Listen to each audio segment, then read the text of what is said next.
Buenas tardes, ¿cómo están? Que Dios les bendiga a todos. Un gusto estar otra vez con ustedes el día de hoy para nuestra clase de Primera de Pedro, para continuar estudiando juntos de este estudio de la primera carta de Pedro.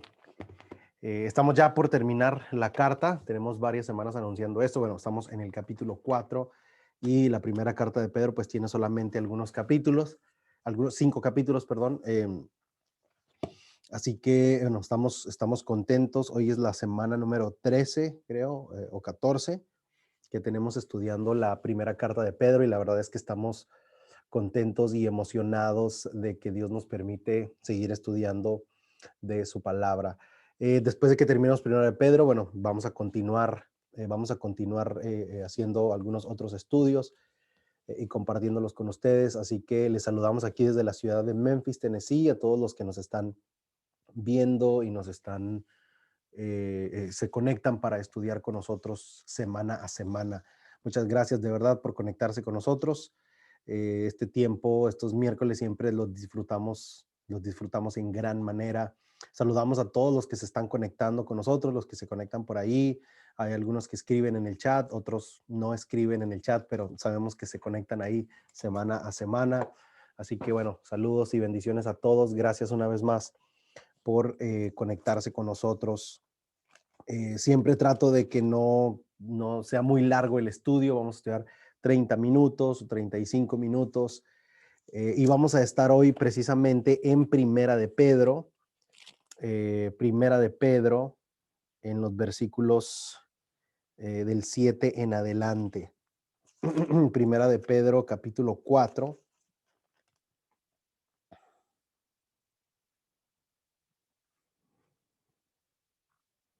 Versículos del 7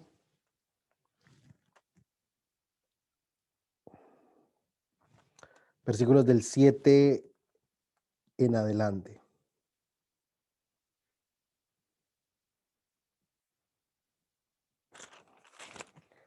Yo estaba aquí confundido. Bueno, es que estaba en Efesios, pequeño detalle, por eso mi cara de confusión. Primera de Pedro, capítulo 4, versículos del 7 al 11, ahí está. Primera de Pedro, capítulo 4, versículos del 7 al 11. Una vez más, gracias por estar con nosotros. Saludamos a todos los que se están conectando.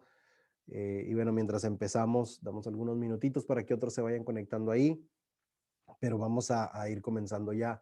Primera de Pedro, capítulo 4, versículos del 7 al 11. Y como decía hace un rato, pues estamos contentos y siempre agradecidos con nuestro Dios, que nos da la oportunidad de poder estudiar de su palabra, que nos da la oportunidad de compartir este tiempo juntos, en el cual nos sentimos pues grandemente bendecidos, ¿cierto? Por nuestro Dios.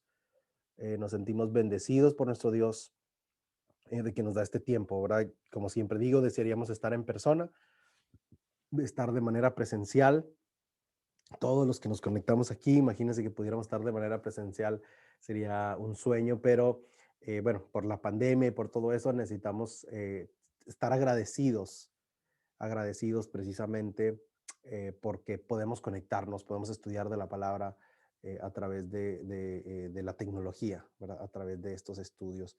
Así que bueno, agradecemos a nuestro Dios precisamente por eso. Primera de Pedro, hermanos, capítulo 4, versos 7 al 11. Y vamos a orar, como lo hacemos siempre, para que sea el Espíritu Santo quien nos guíe a través de este estudio. Y después de la oración vamos a comenzar. Padre, gracias te damos en esta tarde, en esta noche, porque nos das la oportunidad de estudiar de tu palabra, Señor. Te pedimos, Padre, que seas con nosotros, que nos sigas bendiciendo, que cada uno de los hermanos que se están conectando o que se van a conectar o que van a ver después este video, que sea tu palabra la que se resalte en esta noche, Señor, y que tu Santo Espíritu nos guíe a un mejor entendimiento. Nos ponemos en tus manos, en nombre de Cristo Jesús. Amén. Primera de Pedro, capítulo 4, hermanos, versos 7. Recuerde, bueno, vamos a irnos poniendo aquí en contexto. Déjeme poner por aquí mis notas. Una vez más, gracias por conectarse con nosotros. Saludamos a todos los que están por ahí escribiendo. Gracias por escribir. A los comentarios que vayan ahí quedando, les voy a ir respondiendo poco a poco. Pero gracias una vez más por conectarse con nosotros. Como siempre digo, yo sé que hay muchos estudios los miércoles y agradezco a Dios que usted se puede conectar con nosotros. En la clase de hoy vamos a estar hablando sobre ética escatológica. ¿Qué quiere decir esto? Eh, lo que se pide, lo que se espera del cristiano, pero basado en el final de los tiempos. Ética escatológica. Entonces vamos a hablar un poco de eso, pero usted y yo no podemos recordar todo, no podemos olvidar, perdón, todo el contexto que debemos recordar, que es Primera de Pedro, capítulo desde el 2:11, todo el capítulo 2, desde el verso 2, capítulo 2, desde el verso 11 en adelante, todo el capítulo 3, en donde Pablo está hablando de la importancia de que el cristiano sea una persona de paz, una persona sujeta dentro de un contexto de persecución y de opresión. Probablemente no persecución física, pero sí marginalización, ¿verdad? En donde algunos de los cristianos estaban experimentando ser ciudadanos de segunda clase, y todo este es el mismo contexto. Ya hemos visto desde la clase pasada, desde el capítulo 3, que Cristo mismo tenía esta actitud de sujeción, y lo hemos dicho una y otra vez. Esta actitud de sujeción no es precisamente porque el cristiano la merece, perdón, porque el otro la merece, sino que el cristiano la da como un regalo de paz, no porque el otro merezca. Entonces, la evaluación nunca es, ¿será que el otro merece? ¿Será que ella o ellos o esta institución merece mi sujeción? Nunca es esa la evaluación, ¿verdad? Siempre es, yo decido regalar porque eso va a decir más de mí que de ellos, y aparte es por causa del Señor. Capítulo. Entonces Pedro nos llegó hasta el punto de decirnos, recuerde que Cristo mismo es el ejemplo de la sujeción. Eh, entonces continuamos con el mismo tema. Ya en la próxima semana, en el 4:12, quizá Pablo va a tomar el mismo tema, pero con otra línea, con algunos otros ejemplos. La misma línea de pensamiento, pero con otra línea de ejemplos. Eh, entonces, todo lo que vamos a ver hoy es el mismo tema, la importancia de la sujeción, pero ahora vamos a verlo a la luz de una frase que dice el verso 7, pero el fin de todas las cosas se acerca. Verso 7, pero el fin de todas las cosas se acerca. Es decir, que todo lo que vamos a ver hoy, todo lo que dice el apóstol Pedro aquí, está basado, o debe ser leído a la luz de esta frase. El fin de todas las cosas se acerca. Es un motivador más que el apóstol Pedro tiene para que los cristianos se comporten como cristianos. ¿Qué quiere decir eso en este contexto?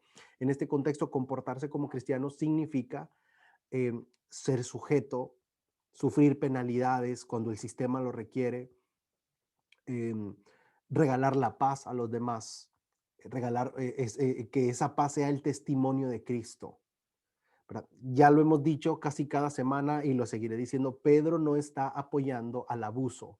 Pedro no está diciendo déjese abusar en cualquier tipo de abuso. Pedro no está diciendo eso. Pedro está diciendo aquí que a veces va a haber opresión y va a haber oposición, y lo mejor que podemos hacer es no hablar, sino vivir como Cristo, regalarles el regalo, valga la redundancia, de vivir con el carácter de Jesús, y eso va a resultar en paz. A veces sufriendo penalidades, pero por causa del Señor. Regalo mi sujeción. Cristo mismo fue el ejemplo de eso, ya lo vimos. Y fíjese cómo hoy en día vivimos un sistema evangélico, un sistema cristiano, en el que parece que el cristianismo nos está diciendo y nos está llevando todo el tiempo a que alcemos la voz, no se deje, hable, reclame. Y de nuevo, no estamos diciendo que debe dejarse abusar, pero Pedro está diciendo que a veces lo mejor que podemos hacer como cristianos es sufrir penalidades y predicar a Cristo a través de la paz que le podemos regalar a otros, ¿verdad? A través de la sujeción, de la tranquilidad, y no de las revoluciones que nosotros podemos armar. Verso 7, el fin se acerca, y este es un motivador más de todo lo que vamos a ver aquí. Eh, entonces Pedro va a hablar de 3 o 4 cosas aquí, que el cristiano hace mientras espera al Señor. Dice, pero el fin de todas las cosas se acerca.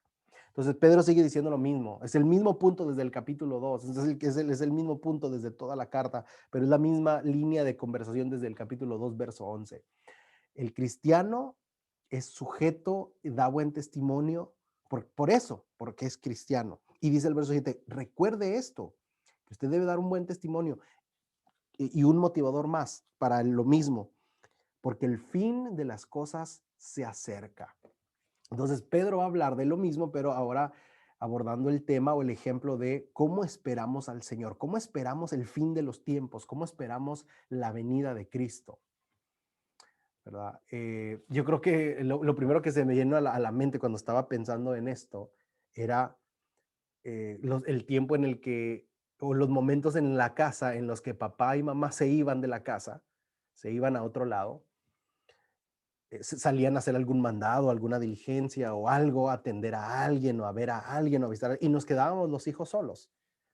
Y papá y mamá siempre dicen, pórtese bien, no haga locuras, no rompa nada, no se peleen, deja instrucciones, ¿verdad? Y usualmente cuando regresan los papás, pues pueden encontrar dos cosas. Pueden encontrar que todo fue un desastre, ¿verdad? Que hicieron todo lo contrario, llegan y todos peleados y muebles rotos y hasta el perro patearon, ¿verdad? Puede encontrar muchas cosas.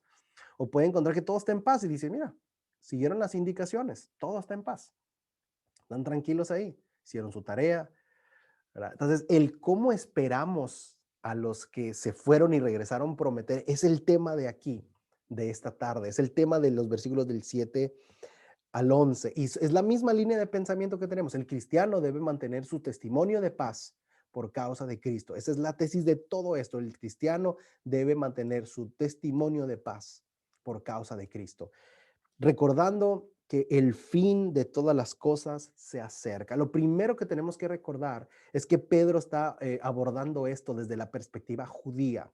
Pedro es un judío y su cosmovisión es muy importante para entender estos versículos. Cuando nosotros hablamos de profecías del fin del mundo, tenemos una cosmovisión moderna totalmente diferente. Pensamos en Nostradamus y pensamos en profecías sobre el fin del mundo que no se han cumplido. De hecho, basado en esto, hay muchos comentaristas que dicen Pedro y Pablo y los cristianos del primer siglo estaban equivocados en cuanto a su pensamiento del fin de los tiempos, porque ellos creían que el mundo se iba a acabar pronto y no pasó así. Y esos comentarios están totalmente basados en nuestra cosmovisión moderna. Pedro no lo veía de esa forma. Pablo no lo veía de esa forma. Ellos son judíos y tienen una formación escatológica judía, que ahora es cristiana y que ahora ellos son cristianos, pero su cosmovisión sigue siendo la misma. ¿Qué quiere decir esto? Que en la cosmovisión de Pedro, en Primera de Pedro, y cuando él habla del fin, y Pablo también, está basado en el pensamiento profético judío del Antiguo Testamento, en el lenguaje apocalíptico de la época intertestamentaria. Quiere decir que Pedro y Pablo no tenían una fecha en mente. Por lo tanto, ellos no pensaban, como muchos pensaron, los profetas se equivocaron porque dijeron que iban a venir en el primer siglo y no vinieron. Pedro no lo veía así. Pedro es un judío que cree en las profecías escatológicas, es decir, en las profecías del fin de los tiempos, pero que no tiene una fecha en mente, o que no tiene una temporada en mente, solamente tienen el pensamiento escatológico que Cristo ha de venir pronto. Y esto alimenta su forma de vida, ¿verdad? Entonces, cuando nosotros hablamos de la venida del fin del mundo y del fin de los tiempos, lo pensamos con nuestra cosmovisión moderna. Pedro tiene otra cosa totalmente en mente.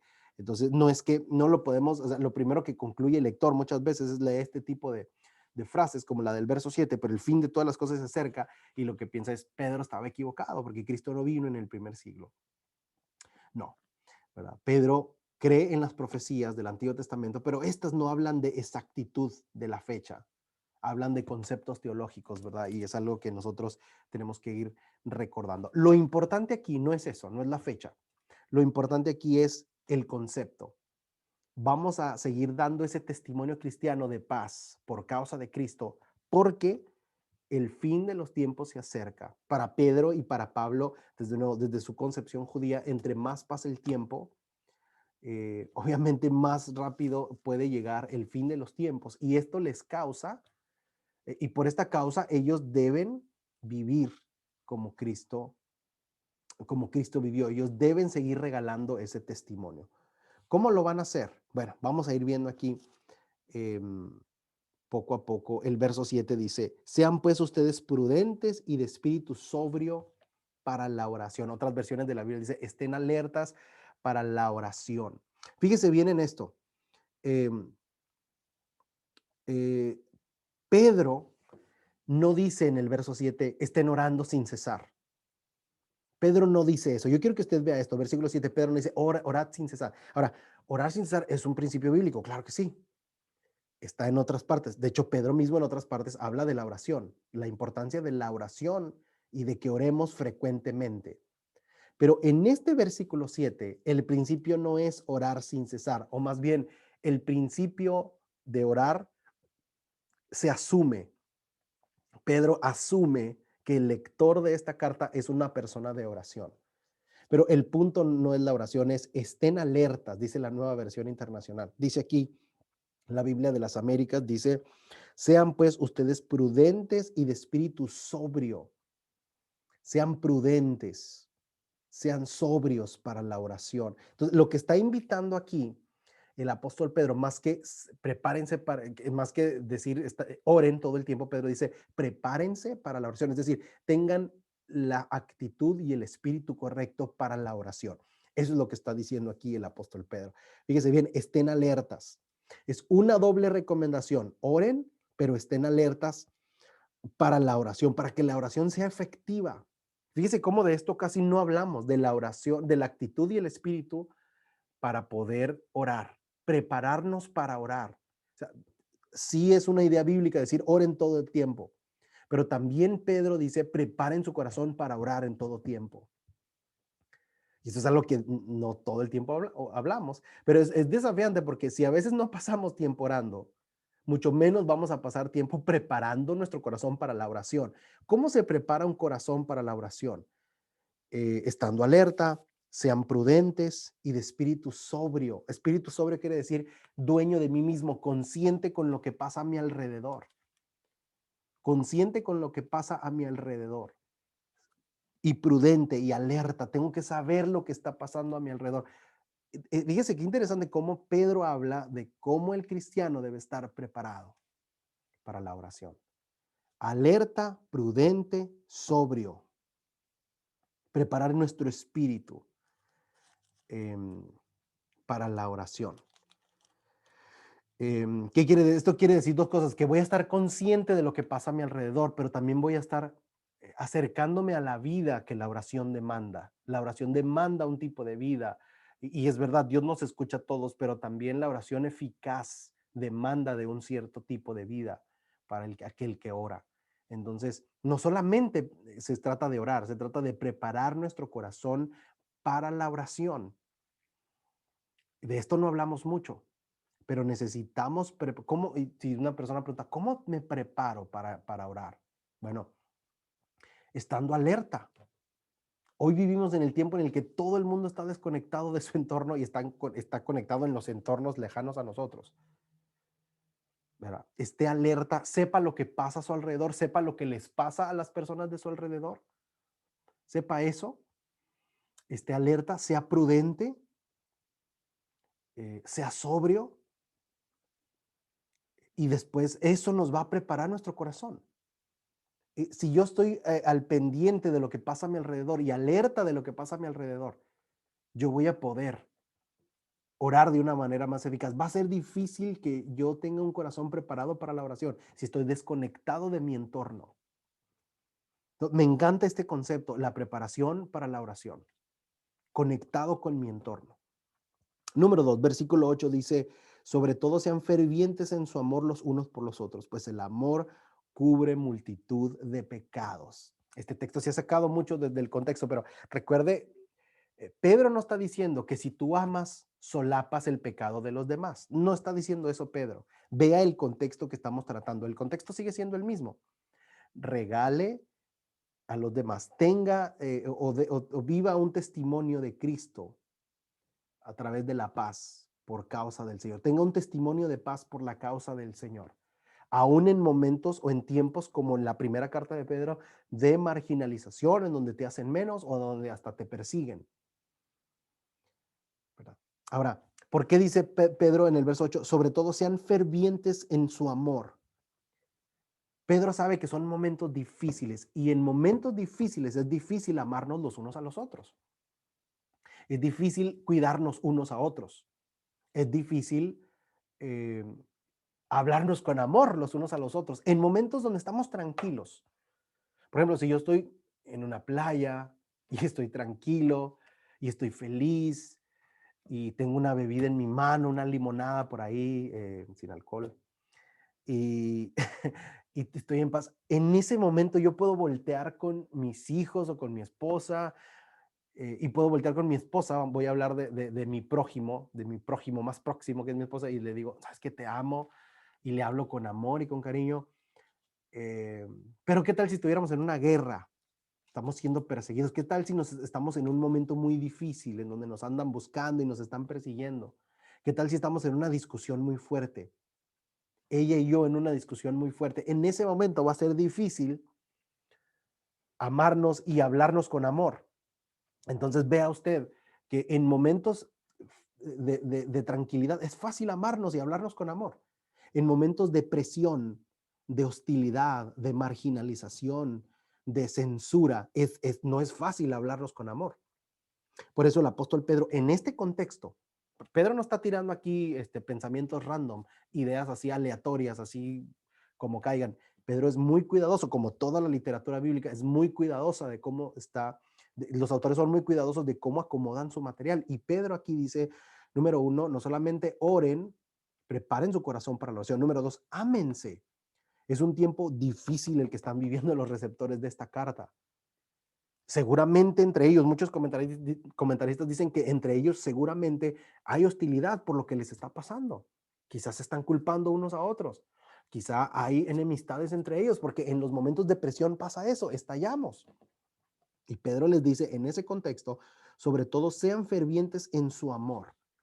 Y la segunda parte, pues el amor cubre multitud de pecados. Entonces, si uno se equivoca u ofende o peca, recuerde que estamos en una olla de presión.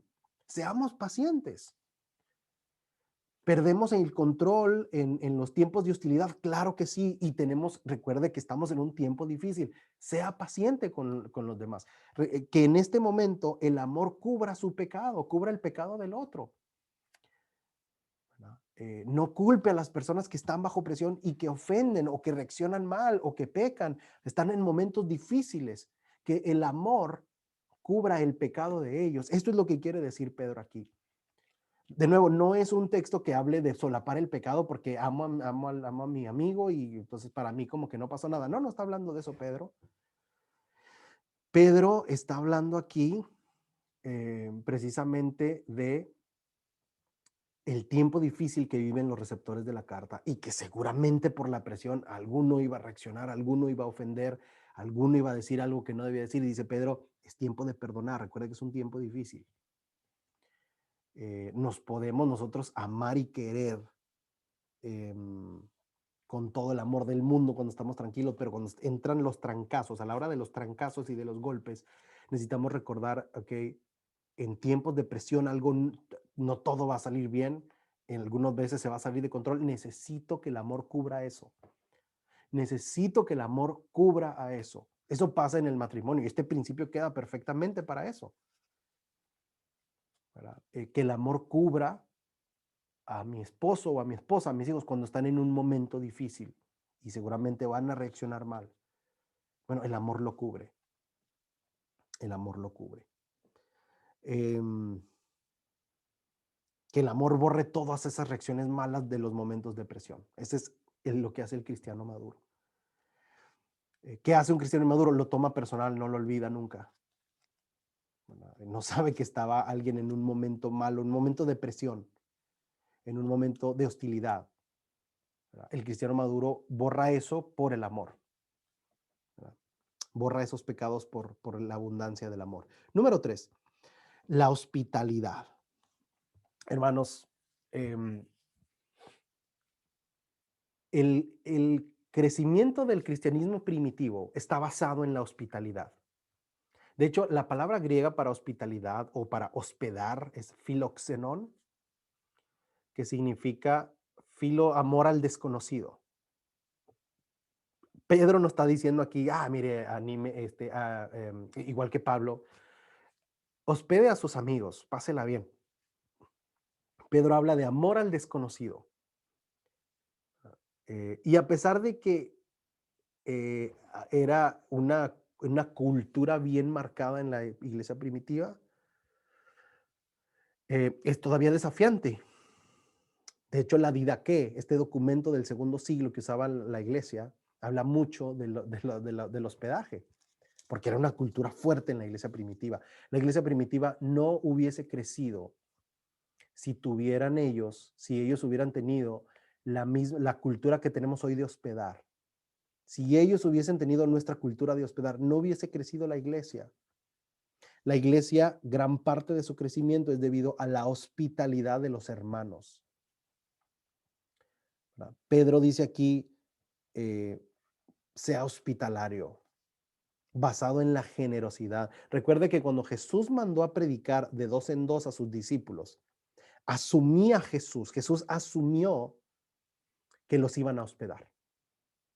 Fíjese, la misión de los discípulos de Jesús está basada en la suposición, y Jesús estaba seguro que alguien los iba a hospedar. Cuando Jesús planeó la celebración de la Pascua, el partir el pan y tomar la copa, asumió Jesús que alguien los iba a hospedar. Es bien interesante esto porque eso es como si usted hospeda a un desconocido y su desconocido de repente planea una super fiesta en su casa y usted dice, mira, este sinvergüenza vino y planeó una fiesta en mi casa y apenas lo tenemos a él hospedado, ni lo conocemos, es un desconocido y lo tenemos aquí y organizó una super fiesta aquí. Eso hizo Jesús. Organizó su celebración de la Pascua asumiendo que lo iban a hospedar. Era clave la hospitalidad en el primer siglo, hermano, si no el cristianismo no se hubiera esparcido. Y la pregunta para nosotros es, ¿qué tan hospitalarios somos? ¿Qué tan abiertas están las puertas de nuestro hogar? Como dijo una vez alguien, y esto siempre lo repito y me encanta, dijo una vez alguien, no necesitas la casa tipo Pinterest o tipo Instagram para hospedar. A veces decimos, voy a decorar mi casa, déjame construir, y los invitamos y los hospedamos. No necesitas la casa Pinterest, la casa Instagram para que tu casa sea una casa que tenga siempre las puertas abiertas. No necesitas eso. La hospitalidad es la base del crecimiento de la iglesia primitiva. Es una forma de demostrar el amor, que no es fácil, sobre todo en nuestra cultura. Acá donde vivimos, quizá en América Latina es un poco diferente, pero aquí en Estados Unidos, por lo menos, eh, yo creo que, bueno, para todos es un desafío, no importa dónde estemos, pero nos gusta nuestra privacidad, nos gusta nuestra intimidad, nos sentimos invadidos muy fácilmente. Queremos estar solos, cada vez más solos y cada vez más solos, y la hospitalidad se vuelve un desafío grande, de verdad, gran desafío. Pero es parte del carácter del cristiano, ¿verdad? Que ese amor del que hablamos antes en momentos de presión se demuestre a través de abrir tu casa. Fíjese, en este contexto de Primera de Pedro, qué tan importante era que se hospedaran los unos a los otros. Era clave para poder sobrellevar todo lo que les estaba pasando en la primera carta de Pedro. Y el versículo 10 y 11, cuarta cosa, usar los dones. ¿Verdad? Muchos comentaristas, si usted ve un comentario, si usted abre un comentario de Primera de Pedro 4, 10 y 11, lo primero que va a encontrar ahí es, muchos comentaristas creen que Pablo influyó en Pedro en este pensamiento de los dones, porque es Pablo el que habla de los dones por excelencia. Romanos capítulo 12, Primera los Corintios 12, Efesios 4. Muchísimos comentaristas creen que Pedro fue influido por Pablo en su tema de los dones, porque del versículo 10 y 11 es una retórica, es un discurso, es un escrito muy parecido a las ideas de Pablo. Y dice, según cada uno ha recibido un don especial, úselo sirviéndose los unos a los otros, como buenos administradores de la multiforme gracia de Dios. El que habla, que hable conforme a las palabras de Dios. El que sirve, que lo haga para la fortaleza de Dios da. Por la fortaleza que Dios da, para que en todo sea glorificado mediante Jesucristo. a quien pertenece la gloria y el dominio por los siglos de los siglos. Amén. Fíjese, esto está dicho en el mismo contexto. Use los dones, es una muestra de amor. Se necesita tener amor en tiempos de hostilidad, así como lo tuvo Boaz con Ruth en el libro de Ruth, así. Y la forma práctica de hacerlo es hospedando y utilizando mis dones para edificar a los otros. Fíjese lo que dice aquí que cuando yo uso mis dones para los demás, ellos pueden ver a través de ellos la multiforme gracia de Dios. Fíjese esto, las demás personas, mis hermanos en Cristo, van a poder experimentar la gracia de Dios cuando yo use mis dones para servirles a ellos. La gracia tiene, y dice aquí, es la multiforme gracia de Dios. La gracia tiene muchas formas, no solamente una predicación y un concepto de salvación. La gracia tiene muchísimas formas. Y una de sus formas es cuando usted como cristiano usa sus dones, sus recursos, lo que Dios le dio a usted para bendecir al otro. Esa persona va a poder entender mejor la gracia de Dios cuando usted lo haga. ¿Qué quiere decir esto? Que la mejor predicación o una de las mejores predicaciones de la gracia de Dios es cuando usted utiliza sus dones y sus recursos para bendecir a los demás. Ellos reflejan, los dones reflejan la gracia de Dios. Y cuando dice el que hable, hable conforme a las palabras de Dios, el que sirve, son dos ejemplos de cómo se deben usar los dones conforme a Dios quiere, como Dios lo hubiese hecho, como Jesucristo hubiese hecho. Si voy a hablar, si mi don es hablar, lo voy a hacer como si lo hiciera Dios. Si mi don es servir, lo voy a hacer como lo hiciera Dios. Entonces, el que hable, hable conforme a las palabras de Dios. No es un método hermenéutico, no tiene Pedro aquí una, cómo se hace exégesis, que mucha gente lo usa para eso. Ah, mira, si vas a hablar, cita la Biblia. Pedro no está diciendo eso. Pedro está diciendo que si usted va a usar su don, hágalo como Jesús lo hubiese hecho. Si va a hablar, si ese es su don, hágalo conforme a la palabra de Dios. Si va a servir, hágalo como Dios lo hubiese hecho. Entonces, veamos nosotros aquí que estos 4 puntos resaltan la forma en la que hemos de esperar el fin de los tiempos. Recuerde, todo esto es a la luz de el fin se acerca. Están siendo marginados, están siendo perseguidos, están siendo excluidos, están experimentando oposición. Recuerde cómo esperar a Cristo. ¿Cuáles son cosas que debo? Porque hemos visto mucho el concepto desde hace varias semanas, regalar la sujeción, regalar la sumisión. ¿Cómo se hace eso de manera muy práctica? Y Pablo aquí habla de 4 cosas. Preparando mi corazón para la oración, estando alerta y prudente y sobrio y conectado con mi entorno. Preparar mi corazón para la oración. Ferviente en amor. En momentos de presión necesito ser especialmente perdonador, basado en el amor, porque en la presión salen cosas que no esperamos. Respondemos como no queremos. Decimos cosas que no realmente no queremos decir. Necesito ser abundante en amor.